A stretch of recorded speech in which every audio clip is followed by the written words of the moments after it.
The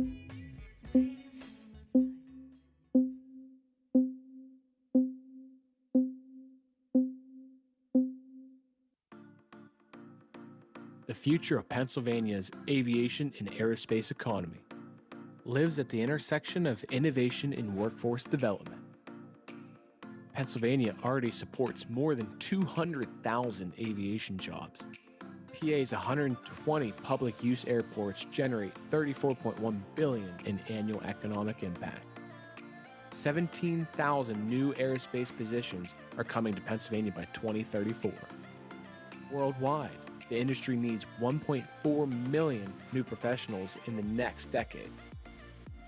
In the next 10 years, the majority of America's 206,000 aircraft mechanics will reach the retirement age. And aviation is no longer just about airplanes. 7.1 million acres of Pennsylvania farmland, more than 15 million acres of forest, 103,000 miles of pipelines and high-voltage transmission lines, 32,000 bridges, $42 billion in annual construction. Every acre, every mile, every structure needs skilled drone operators to map, manage, and maintain them. Aerium and its collaborative partners are building this workforce, a network of nearly 100 partners across 14 Pennsylvania regions. Pennsylvania's first FAA-authorized BVLOS medical drone delivery. Pennsylvania's, and likely America's, first agriculture and forestry drone operator certification CTE Corps. 14 regional hubs supported by Aerium sites in Wilkinsburg, Johnstown, and soon the Lehigh Valley. This work takes partnership at every level, from Johnstown to Harrisburg to Washington, D.C. We are honored to welcome Congressman Dr. John Joyce, Pennsylvania's 13th District. Hi, I'm Congressman John Joyce. Over the years, I've had the privilege to wear several different hats, but one of them has always stayed constant. My belief that the people of Western Pennsylvania deserve world-class opportunities, and right now, something extraordinary is happening right here in our own backyard. Aerium has established itself as a national leader in aviation and aerospace education. This is an ecosystem where education, industry, and innovation have come together to drive real economic development. This was not a coincidence. Aerium built the foundation first.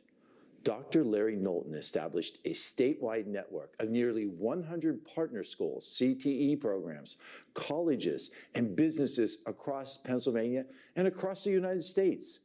That pipeline is why companies like Lockheed Martin, Boeing Defense, and BAE Systems are paying attention to what's happening right here today. And when you build the workforce, industry follows. This year, I want to highlight one of the many groundbreaking Aerium initiatives that is changing the way Pennsylvania operates. For the farmers and rural families of Cambria, Bedford, Fulton, Huntington counties, Aerium is launching Pennsylvania's first agricultural and forestry drone operation CTE certification program. This program will bolster innovation and career opportunities directly to our farming communities. And here's a proof that this entire ecosystem is working. Earlier this year, Horizon Aerobotics, a Houston-based autonomous drone intelligence company, chose to establish their primary U.S. remote operations right here in Cambria County. They didn't choose Silicon Valley. They chose us. They chose us because the innovation and workforce development, the foundation that Aerium has built under the leadership of Dr. Knowlton, allows 250 high-skilled jobs to be coming to our district. The standard is being set here. What we've built in the Southern Alleghenies is a blueprint. And as your representative in Congress, I will keep working to support initiatives like this, the ones that lift up rural voices, the ones that create good jobs and prove that innovation doesn't only happen in big cities, it happens right here. Congratulations, Dr. Knowlton, and to the entire Aerium team. Thank you very much. Thank you, Congressman Joyce, for your partnership and your leadership. For the next 2 days, the people who build Pennsylvania's aviation and aerospace economy are in this room, and we're shaping its future. Welcome to the 2026 Aerium Spring Innovation Summit.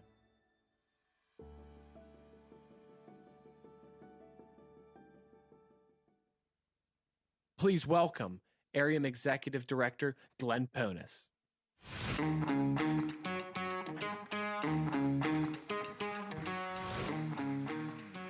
Good morning, ladies and gentlemen.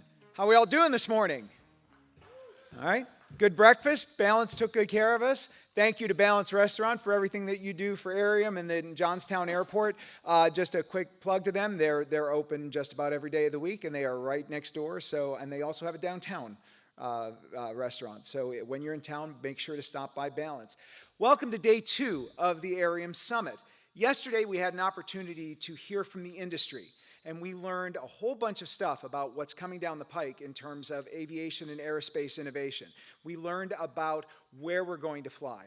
We learned about the policies that are going to need to change. And then we learned about the collaborative processes. And eventually, at the end of the day, we wrapped up with what the next generation of drones looks like. Today, we are shifting the focus. And as I mentioned yesterday, our primary job today is to discuss workforce development from an industry perspective.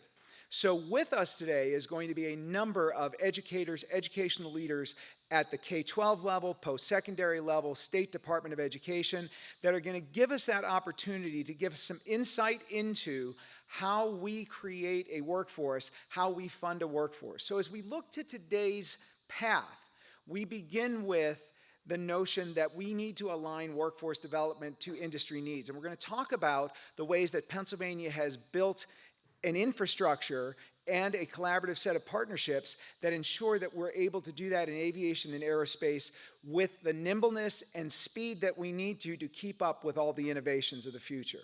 We're then going to move into how we fund these types of things. And we're going to be talking to you, particularly from the industry people, about exciting alternatives such as the Educational Improvement Tax Credit Program. We then move from there into actual use case scenarios. So we have 3 veteran educational leaders from career technical education programs across the state that are going to talk to you about how they have put together their program. We will then go into lunch, at which point we'll be having a discussion on the vast world of how drones are being brought into industry, so you'll actually get to see some use cases for agricultural, first responder, and other types of drones. And then we'll end today with what I think is the most exciting portion of this summit. You'll actually have 4 teams up here, 2 college and 2 high school teams, that are going to be competing for a share of $20,000 in prizes to take students to take their student projects from idea to prototype or from prototype into production. And we will end the day with Senator Dave McCormick of Pennsylvania, who will be sort of setting the stage for how we move forward as we move into the fall summit and our education and workforce development component from the teacher and student side. So we are excited to be here this morning. And our first session today, again, is called Aligning Workforce Development to Business Needs. And we have an esteemed panel, and I'm going to begin by asking them to introduce themselves. Good morning. My name is Pat McCann. I'm the Human Resource Business Partner with Lockheed Martin here in Johnstown. Good morning. My name is Judd Pittman. I'm the State Director of Career and Technical Education for the Pennsylvania Department of Ed. Good morning. My name is Brianna Pavkovich. I am the Director of the Aviation Maintenance Technician Program at St. Francis University. Hello, I'm Nathaniel Deneau with Aerial Applications in Aerium. So as we get started today, I'd like to begin with Pat McCann. So we're going to walk through this in a series. This is going to be kind of like a little conversation with individuals, and we'll all sort of chime in, and you'll have an opportunity to ask questions. But I want to begin with what we call the demand signal. So Pat, you are responsible for hiring 300-plus professionals in the Johnstown footprint of Lockheed Martin. Can you kind of walk us through what's actually changed in what you need for a new hire, not 5 years ago, but right now and moving into the future? What do the jobs look like for today that it didn't look like 3 years ago, and what are the skill sets that you're looking for in your employees? That's a great question. What I'll do is I'll try to relate this to we stood up roughly 2 years ago our F-16 program. Like modern business today, we were tasked very quickly to stand up a new program. So what I did was I quickly stepped back and looked at skill sets. We cannot find veteran aviation mechanics in the area naturally, especially for an airplane that's being built 50 years ago in Fort Worth, Texas. So we reached out, and what we do is we look at skill sets. What are comparable skill sets that will match up to what we do? It's structural sheet metal assembly, so step back and look at sheet metal workers. We look at auto body. We look at HVAC, because HVAC people bend ductwork, they work with metal, shape metal. Auto body, auto mechanics, people that can read calipers and mics. So what we look for is that basic skill set that is transferable to what we do. And then what we'll do is bring them on board, we'll train them and certify them on our programs. But we're looking for transferable skill sets. So tell me a little bit about those transferable skill sets. What do they look like? What are some of the key attributes there that you are looking for in your employees? What we're looking for, if we just run through well, I'll start with the classic. I had a conversation with an employer yesterday. The conversation was difficulty they're having hiring. And you have the 5 pillars of the hire. People that show up on time, do what they're asked to do, don't get hurt, and can pass a drug test. It sounds silly, but we have a lot of folks can't do that. But for us, what we do is once we get over that hurdle, what we're looking for is people with a transferable skill set.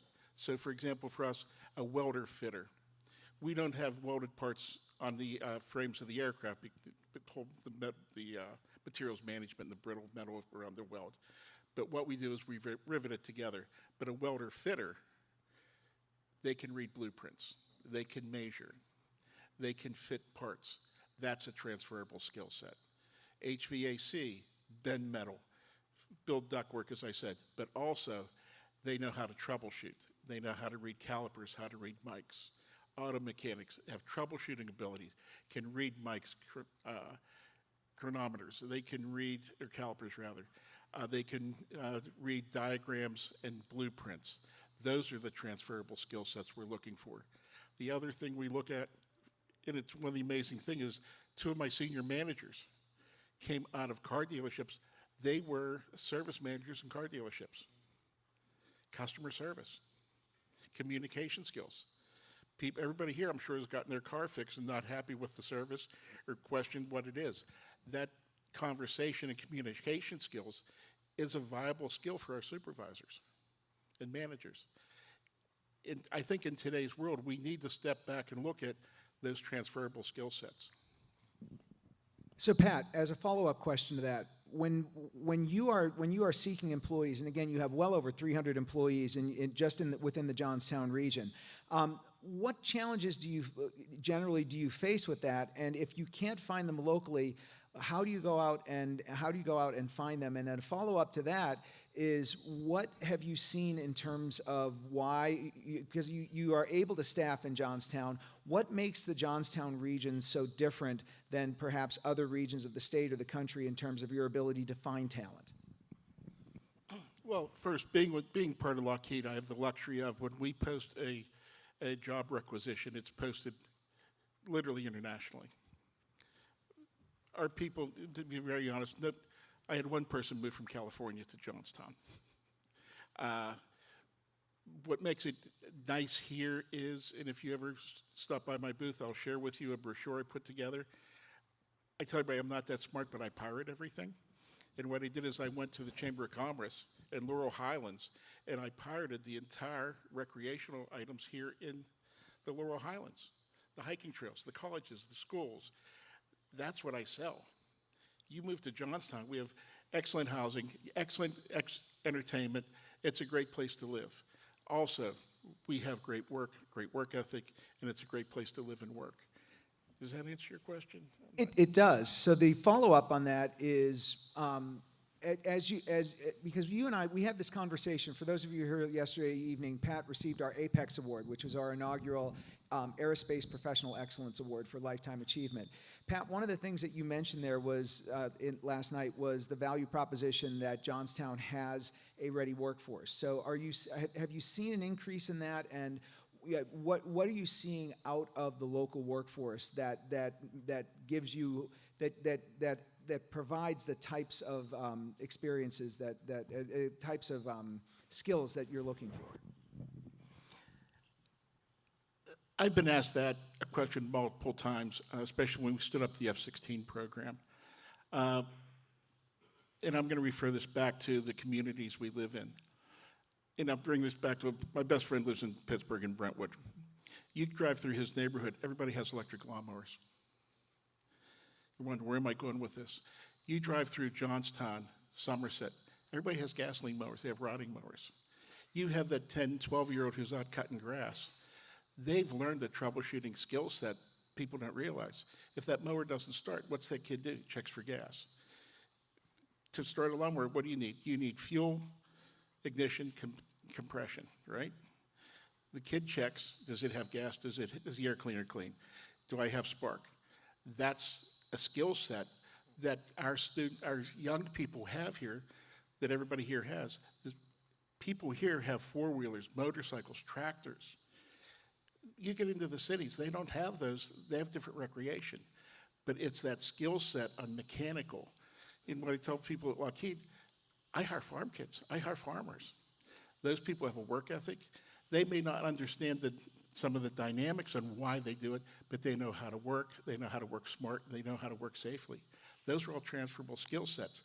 I'm not sure how we train that, but that is something those folks bring to the table, and then what we do is we just increase that knowledge base to bring it up to what we need to do.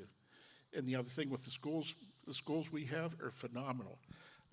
Somerset Science and Technology Center, Greater Johnstown, incredible valued partners for us that takes and builds on those inherent skill sets the students already have.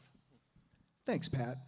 Moving on to Judd. Judd, as the director of the Bureau of Career and Technical Education at the Pennsylvania Department of Education, one of your primary roles is to ensure that Career Tech Center, CTE programs have the necessary resources, et cetera, and are actually creating students that are going to meet these needs. So from where you sit, how does what you hear from industry transfer at the state level and at the local level so that we can make the necessary changes? Thanks, Glenn. Well, there's like a couple ways that we can get at this. So one way is at the local level, there are what I like to phrase natural occurrences that happen that allow industry partners or folks like Pat to engage with the schools. And they can lay out the skill sets that a particular program or a school offers vis-a-vis what technically we call a task grid. So every career and technical education center across the Commonwealth, all 80 plus or the 180 plus high schools that offer CTE, they have these groups that are called occupational advisory committees. And we actively seek business and industry partners to lean into them. And they're not to be perfunctory. They are really to be the opportunity for industry in a local or a regional context to set the stage for what a student is learning, what opportunities are out there, and to really work hand in glove with the teacher and the director to make sure that that program is competitive. So those occupational advisory committees, they set the stage for what industry credentials a school may offer and why they may offer that credential. They set the stage for what additional tasks or transferable skills, as Pat mentioned, should be on a particular program. And we do those natural occurrences at the local level. The occupational advisory committees, they meet regularly, and they're often seeking out individuals. What we need to do a bit better job of is, one, making sure that we value the time that an industry partner has, so we're running the meetings and engaging in the conversation in a way that it feels valuable. And then two, on the statewide skill side, we every 3 years update those skill lists. So as industry changes and as opportunities change, we really need industry partners to lean in and say, hey, wait a minute. Blueprint reading is important, but not only do we need somebody that knows how to read a paper blueprint, we need somebody that knows how to use an iPad and read a blueprint digitally, and continuing to modernize those opportunities. At a statewide level, Governor Shapiro, as you know, is critically invested in economic development. and advanced manufacturing and innovative type opportunities are core to the pillars in his economic development plan. So to do that, he's created a office or a group that is always cultivating business partners. So myself, the Deputy Secretary of Workforce and the Executive Director for the State Workforce Investment Board, and then the Workforce Development Director for the State Board of Higher Education, we sit on the team that is like the for lack of a better term, the SWAT team that goes in and works with local communities or regional partners to ensure that when somebody like Lockheed Martin may want to come and invest in a community, that we're working locally and regionally to drive resources, state-level resources, to support whether it's workforce development on the incumbent worker side, whether it's growing the employee or the talent base from the secondary level or the post-secondary level, but really ensuring that all of those partners are working together and we're aligning dollars to work in the favor of communities to meet that workforce challenge. The last thing that we want, while we love our neighbors, Ohio and New York and New Jersey and Delaware, Maryland, West Virginia, we want the talent to come from Pennsylvania. And so we need to cultivate that talent in a way that says to employers, we hear you, we're investing, and we're going to ensure that you have the workforce here. And a lot of folks look at the larger corporations, if we think about Amazon or Johnson & Johnson and others, they're looking at like a 2-hour labor shed. So they want to make sure that they can get individuals from that 2-hour labor shed that meet workforce demands. So that's a signal that comes in from the governor's office that we then, triage down and make sure that we're supporting folks. So there's these multiple entry points to ensure that we're supporting talent development in the Commonwealth. Now, I know one of the first conversations that we ever had, the term de-siloing CTE came up, right? And we both talked about our agreement in that.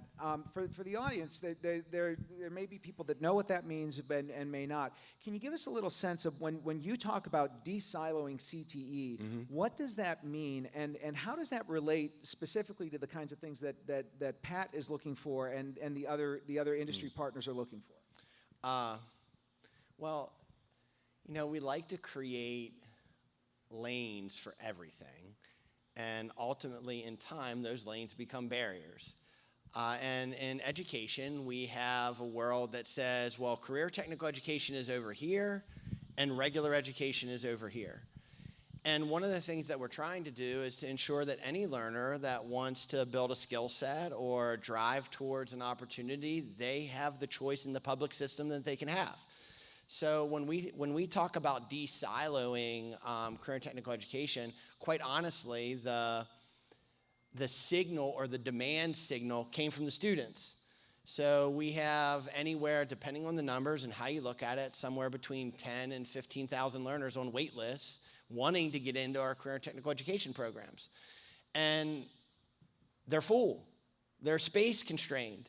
So we need to find ways to de-silo or bring together regular education and career and technical education in a way that there isn't a learner on the outside looking in to aspire towards their career journey, whether that career journey is an off-ramp into the military, right into business, whether it's through community college, four-year college, whatever that looks like, we need to find the right way to ensure that all those learners get those opportunities.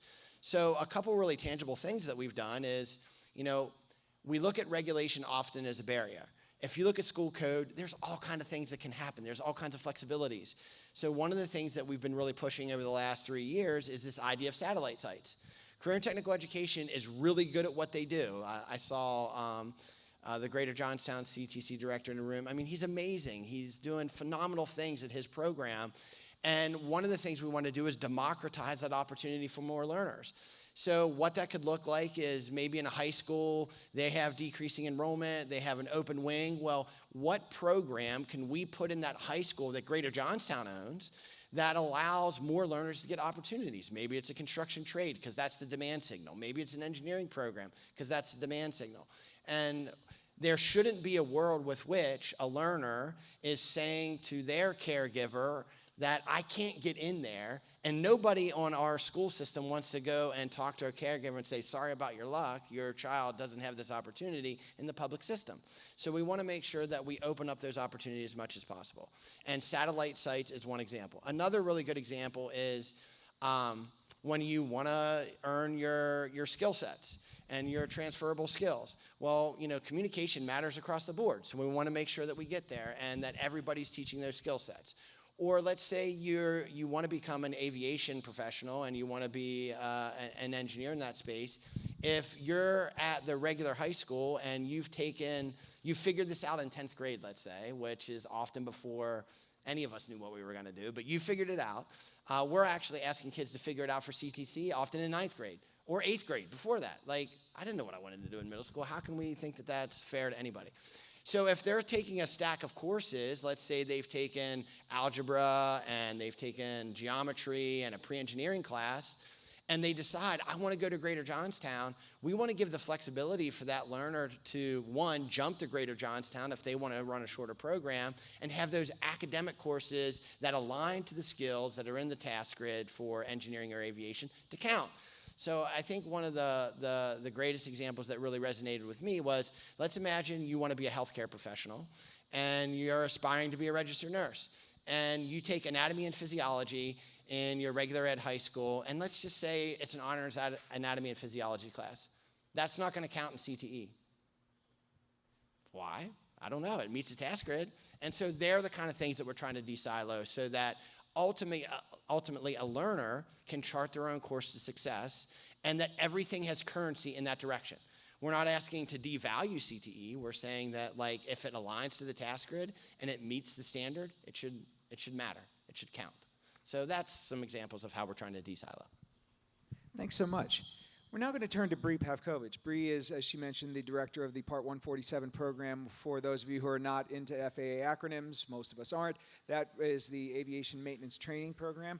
Bree, St. Francis has taken a very assertive stance on getting students accelerated into AMT programs and getting that interest, driving skill sets early on. And one of the ways that you've approached it is the Choose Aerospace program.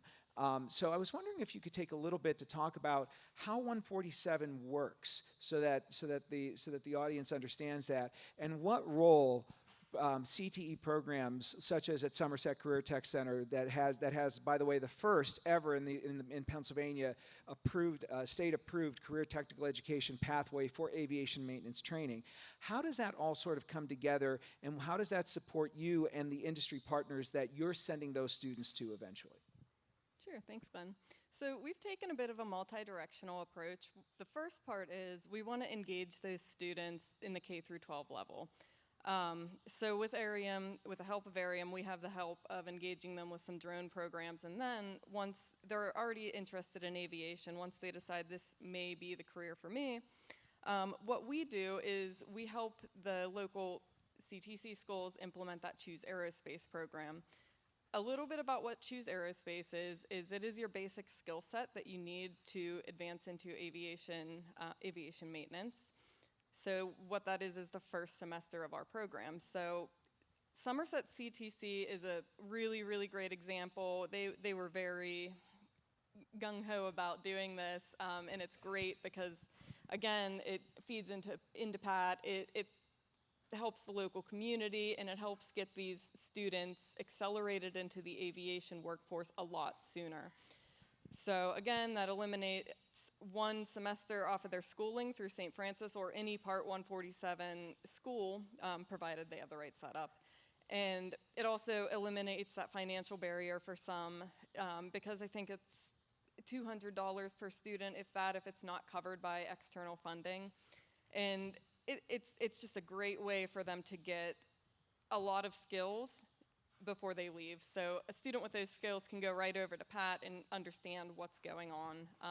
And that also allows those CTCs to come in and just really explore aviation in general. And if you would see at Somerset CTC, there is just such an influx of students that were so interested in the aviation programming. There's just so much interest in aviation, and it almost seems like there's a barrier for students to enter, but what we're doing is removing that barrier. And to kind of speak on Judd's de-siloing, we've taken a multi-directional approach on that. So We've created a couple different pathways, one of those being the Bachelor of Applied Science in Aviation Maintenance Management. So where you're having those problems where those credits don't transfer, what we do is we take all of those credits from those technical programs and we allow those students to take those into a further 4-year degree. And we're doing that with Aviation Maintenance Management. They add on business classes.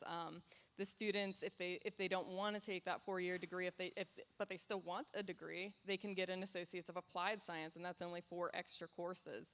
So those students kind of get the idea of what they want to do, and you know what, 4 extra classes, they graduate with a degree, and how great is that? And that's just an add-on to their certificate. Thank you. I want to turn to Nathaniel next. Now, Nathaniel, your situation is different from everybody else up here. You are a graduate of Conemaugh Township. You went to Greater Johnstown Career Tech Center, but you're here as an entrepreneur. So I would like you to take a minute or two, give everybody your story about what you have done, how it relates to aviation, but what I'm particularly interested in is having you talk about how you're building your workforce and what are some of the things that you have been able to do with the partnership that we have between your organization, Aerial Applications, and Aerium that is that's going to accelerate that process. All right, thank you, Glenn. So my name is Nathaniel, and so I did graduate from Greater Johnstown. John, please raise your hand. So John has allowed me to be a product of de-siloing. I went for diesel technology, and now I'm doing aviation.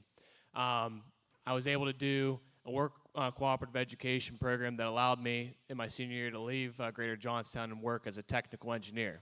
So I went from diesel mechanic to an engineer, and now I'm doing aviation. So while I was working as a technical engineer, kind of started to get a passion for aviation. I did musical, job shouted a guy who was doing an air traffic control center. Said, I want to go learn how to fly. 2 days later, I went and got my solo, then worked my private pilot's license, instrument license, commercial pilot's license. Well, then I started dating the farmer's daughter. So then I got into agricultural drone spraying and seeding. So my entire path has been de-siloing. I jump from one thing to the next, and everyone in my path has allowed me to do that. So as Glenn talked about, I have a company called Aerial Applications. So we do drone spraying, seeding, dropping services.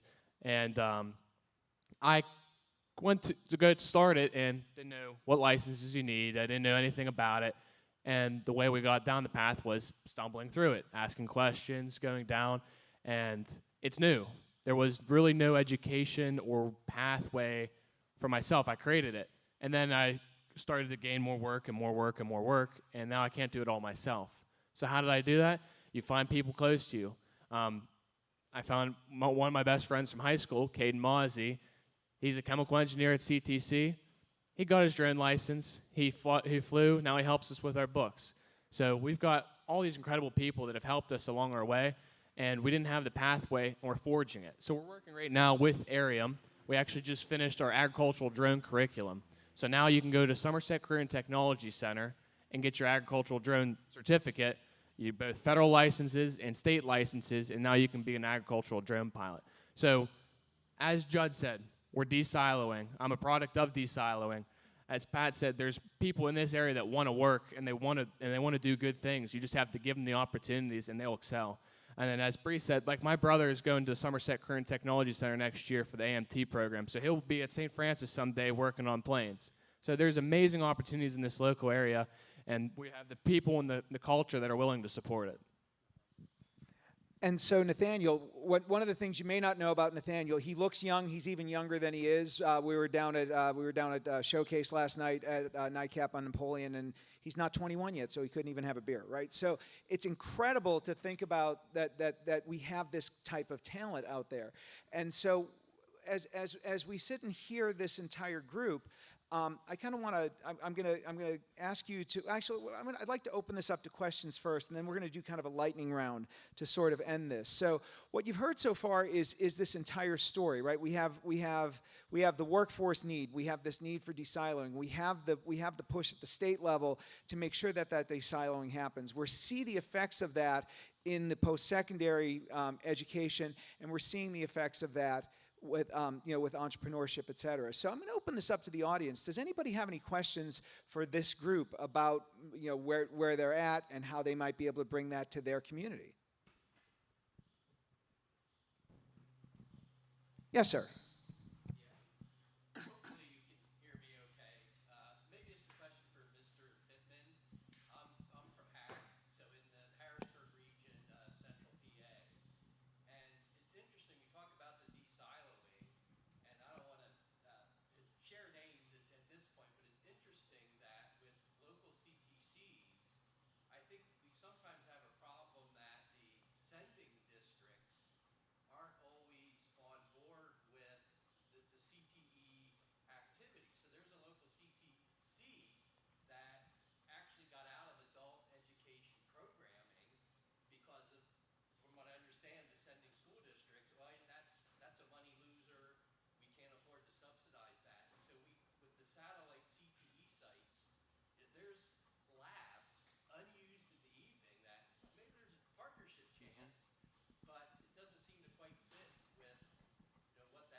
So the the common story is both, actually. So what I mean by that is there is innovation happening all across the Commonwealth. It's happening in Johnstown. It's happening in Westmoreland County. It's happening in Dauphin County. It really is. We have some directors that are working really hard to work with their local superintendents and their sending districts and their community colleges to leverage all the time that's available. When the lights are off, like, why aren't we providing more? And so I think, like, what we need to do a better job of at the state, which we're not good at for some reason, is telling the story and helping locals tell the story so that they don't feel like the one-on-one and they can go out and do it. The other sort of, like, why I say it's both ways is we also have to work with superintendents and really local school boards for them to understand that the Career Technical Education Center isn't siphoning your fund balance. It truly is yours. You entered into a joint operating agreement or an articulation agreement with other sending school districts. This is your asset. Don't treat it like it's your competitor. Treat it like your asset. And so it's really a mind shift, especially with the turnover of local school boards and the politicization of local school boards. If we can get more folks to understand that the center itself is an asset of the community, it should be your workforce hub in collaboration with community colleges and other post-secondary institutions, and that it is not a leech to your system that's taking whatever the head count is on the dollars from your system and going to the center. That center's yours. That's your community's. And you got to start treating it as such and looking at it as a collaborative effort. And we need to do a better job of telling the story of innovation opportunities like that's happening at Johnstown and other places. And I think one of the things that we have going for us is the students, they tell the story. Like, the secret's out. You're not going to CTE anymore because you just want to go into the world of work. You're going to career and technical education because you just got a full ride to go to UPitt in a master's program because you had the applied experience. So it is really a space that is for everyone, and we just need to do a better job of sharing that. I would say locally, the Dauphin County Career Technical Education Center, they're looking to do some really amazing things in the next year or so with satellite sites in northern Dauphin County. I know that they've had some conversations with HAC about open lab space. We just need to set the conditions so that folks have the permission to do it. There's no barrier to it. It's about making sure that they feel as though they have the opportunity. And then we need to put funding in place to help that. So, like, part of some of our innovation grants, our PA Smart grants, are to fund those types of opportunities to push towards those satellite sites and other things. And I do just want to, like, layer one thing in on all of the de-siloing. we've been putting drones in schools since the pandemic. We first put drones in schools during the pandemic and democratized it through our patent system because we thought that it would get kids excited. They had lost a thirst for learning. And what we found was we took some drone kits. We started with students experiencing autism. We sent drone kits to students experiencing autism. They built the drones. They did it virtually. We brought them together at a virtual conference, and they raved about the learning experience that they had. That was the thing that said, all right, we got to do this. So then we started in the Northern Tier. And now we have a group of individuals at our patent offices. We have like 5 or 6 folks that are doing that free for schools.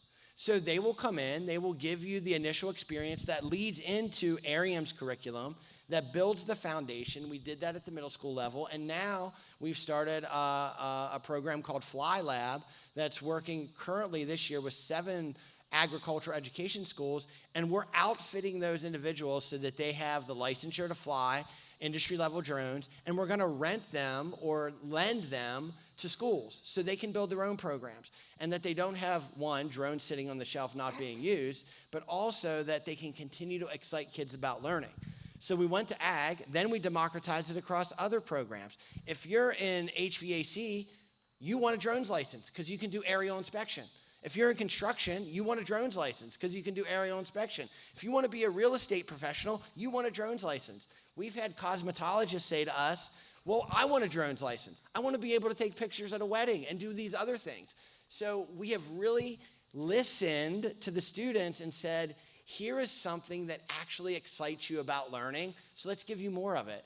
And we want to try to do so as low of a cost point as possible so that your Austin School District, one of the smallest school districts in the state in Potter County, they can have drones just like Philadelphia can have drones, or Somerset can have drones, or whatever the local community is. So we are really trying to listen and de-silo that space, and we started early. Now we're just getting into the CTE world in a way that we're gonna dump gasoline on it and really light the fire for folks. So I know your question was, why is this happening here in Johnstown, Somerset? Those are the early adopters. Aerium, we're a statewide organization.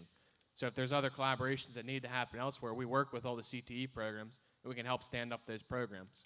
But we also feed down in the ascending districts as well. So we, like Greater Johnstown, it doesn't just end at Greater Johnstown. It goes to each of the sending schools. We work with those schools. So if there's a program that you want to stand up somewhere else in the state, Aerium works with them, that we can stand them up and then feed it into the sending school districts. Not just in this region. This region is just the one that was the first adopters of it. Aerium has created what we call the K to career pathway, where we begin at that 10, 11, 12 level, and we look at what the end results are going to be, whether those kids are leaving right after high school into their career, whether they need additional certifications, and we ensure that those pathways are in place. But then we work down. And so as Nathaniel said, that ability to be able to get down into the sending schools, and by 5th and 6th grade, the students are doing STEM activities in and around aviation that are included as part of their programs. By 8th grade, they're taking, for example, the Aircraft Owners and Pilots Association Foundation free, what they call the grade 9 course. It's an incredible intro course. That they're getting those types of experiences, that we're able to add them in as STEM electives or STEM components, getting that excitement going, getting them interested in looking at careers, so that all of a sudden the work that's happening at the CTCs and that pass through debris in these other programs, there's a pathway to them, right? This is one of the things that I think we can all agree on is career technical centers are not field of dreams. If you build it, they will not necessarily come. We have to make that. We have to create that pathway, and it's within CTCs and school sending districts that get that, and that goes back to Judd's comment that they're really getting it. One of the roles that Aerium has is to come into your region and be the catalyst to help begin that conversation and get those partnerships to start to happen. So we are one of many organizations across the state that are trying to break down those silos and help you with that. This right here is your power panel to changing all of that, because we have the industry, we have the CTE, we have St. Francis, and I just want to tell you a little bit about what we do too. You want to bring your students down to tour, we do fully engaging interactive tours. Your students are going to be building sheet metal projects. Your students are going to come down. They're going to jack an airplane up, swing the landing gear. The fully engaged program right there. We're just going to bring them in. It's going to be a lot of fun. And what we also do is we bring our admissions people over as well, so they can see that, hey, we are one in the same. We are technical and we're university level. So, and that's just one thing I really want to push. So you guys are, you're fighting back and forth, back and forth. It's not back and forth. It's the same once you get to the post-secondary level. I'm going to touch on this as well. I'm a story guy, and the story I'm going to tell you is about a gentleman named Logan. Logan came in and took a tour of our site at Lockheed. We do a lot of high school tours. Honest to God, I think I'm going to be recruited by Gray Line someday. But he came in and took a tour. He was just finishing up 8th grade. Lives in Berlin. His dad's an auto mechanic. Logan doesn't know what he wants to do. Came in, took a tour, went home, told his dad, I want to work for Lockheed. To me, I just hit a home run, so I'm all happy. His dad works on our controller's cars. He's a mechanic. His dad goes to our controller. What's he talking about? Him and his dad came in, took a tour again. Logan signed up. Him and his buddy were the first 2 people to sign up at Somerset's Aviation Tech program. The program wasn't even up and running, and they signed up. Karen put him in the auto body because he could only the paint part of airframe mechanics. Logan graduates this year. He's going to be an aviation tech. Josh, the program director, called me and said, I got bad news. Logan's not going to come work for you. He's going to St. Francis. To me, that's a home run. He's going to come out of St. Francis with ZMP and his associates. Logan doesn't want to leave the area. He wants to live in Berlin. So what we have is we provided education. He's going to come out with his associates. We have companies growing. He's going to get a good job here. He's going to stay here, raise a family here. Now, hopefully the story's going to carry on where he gets his bachelor's there, and then he's going to go to St. Vincent's, get his MBA with a minor in SAP and data analytics, and come work for me. That'll be perfect. But the goal is, here we have the program works. It's a viable program. It works. Yesterday, when we had our employees come in on tour, one of our employees, his granddaughter, I said, what do you want to do? And they said, she wants to work on airplanes. I go, where's she at? And she goes, she's over talking to St. Francis. It works. We're living proof. It works. And as Judd said, those silos are being broken. And I'm going to skip out of Aerium for a minute. We have a shortage of machinists. We're struggling for machinists in America. My counterparts over at Martin Baker, they need machinists. We need an apprentice program. Went to CareerLink, we had a discussion. We are putting together a community apprentice program based in the community. So the gentleman asked, what happens at CTCs? We are blessed because Somerset and Johnstown work together. What's the community need? We need machining apprentice. We put that together. That program is being replicated. They took that program, they're taking that idea to Philadelphia. They also spun it over into doing it with a welding program. It's all the same. It's all about partnership and working together. It's all here. And for the first time, everybody's on the same page. And I look at Aerium. Aerium's put everybody on the same page. Look at the panel. Thank you. So this is one of those conversations. I'm looking at the audience. We could be here all day having this conversation because it's so rich. So what I'd like to do is we're going to have an opportunity throughout the day today. All the panelists are going to be here throughout the day. The other experts in the room. So we talk about John Augustine. We talk about Karen Remick from Somerset. Mike Herrera is going to be here from Upper Bucks. We have the Lehigh. LCTI is here. So you have a lot of the experts here today. Make sure you engage with us, have these conversations, get the next meeting set up. The challenge that I gave you yesterday, which was, make that first connection so that we can have those conversations. If you're interested in hearing about the Aerium agricultural curriculum and what's coming next, which is going to be construction, critical infrastructure inspection, first responder, emergency service, and energy sector.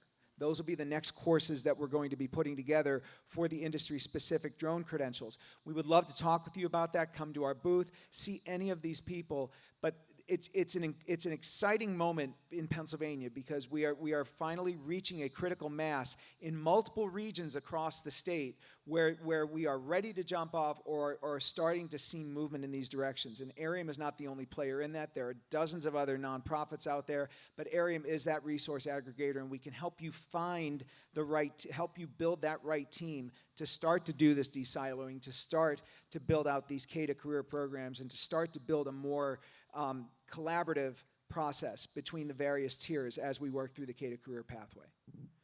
So I would like to thank this esteemed panel. Outstanding work today. Thank you very much. Again, if you have any questions, please see them. Thank you.